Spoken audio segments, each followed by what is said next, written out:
The first person I'd like to bring to the stage tonight is someone we've got to know as a leader in the Maine State Senate. She was elected to Congress first in 2008 and became a progressive champion in both Washington and Augusta. And today, the voters of the 1st District have decided to send her back to Washington. Ladies and gentlemen, Congresswoman Chellie Pingree.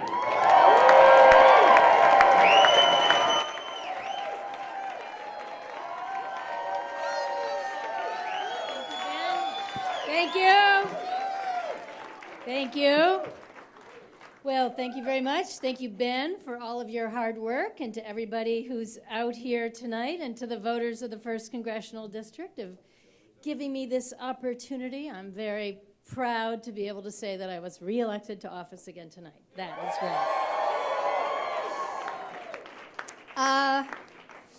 I think it's easy enough to say. We all know you don't do this alone. You do this with a lot of people backing you up and supporting you. So I want to make sure I thank my family, my wonderful husband, Donald, all my kids, everyone who supports me along the way, the great community that I come from on North Haven, the team that I work with. I have an incredibly wonderful staff in my congressional office and a lot of great people who work on my campaign, and I want to thank them very much for always making me look much better than I deserve to look, but they work very hard. So many people volunteered, so many people have supported us in just so many ways, and all those voters who got out to the polls tonight and did what every American should be proud to do, that is vote for everyone on the ballot, and I feel lucky I was the winner tonight.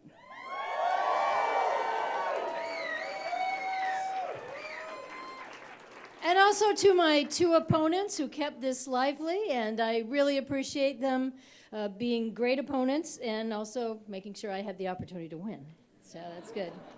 It's really an honor to serve as a member of Congress, and this will be my chance to start my 4th term, and so I'm very grateful to the voters who have let me serve the last 3 terms, and I am very happy, in spite of all we have to say about Congress, I am very happy to go back and serve the people of Maine for yet another term.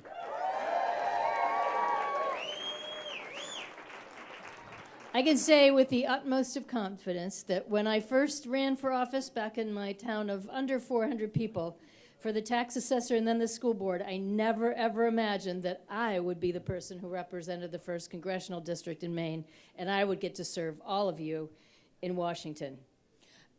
I want to just say I'm pretty clear about the fact that those of us who represent you in Congress are not very popular. And the public is very, very frustrated with the fact that we have a difficult time getting things done. And I don't even know if this election will change Congress enough to move us in the right direction to get more done. But I can tell you this. I go to work every day in Washington. I still look up at the Capitol and feel an incredible amount of awe that I get to participate in this democracy, that I represent possibly the prettiest district in the country, certainly the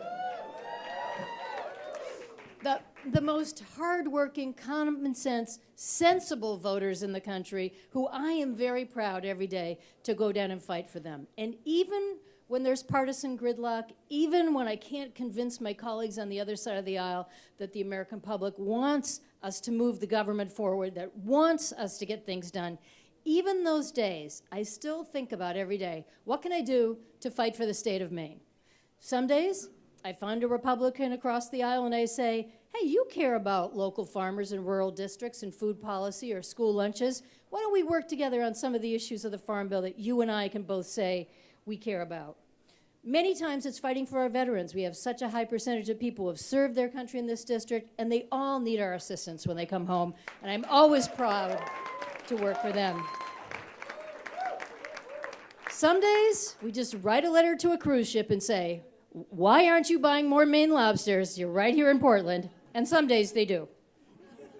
So I just want to say I can guarantee you for the next 2 years, I will go to work in Washington every day and think about those opportunities we might have to move our state forward, whether it's fighting for education or women's right to choose, or making sure that we fight for economic issues in our state, raising the minimum wage, keeping a clean environment, actually convincing people that global warming is real and it's already starting to have an impact on our fishermen and farmers and people who live on the coast.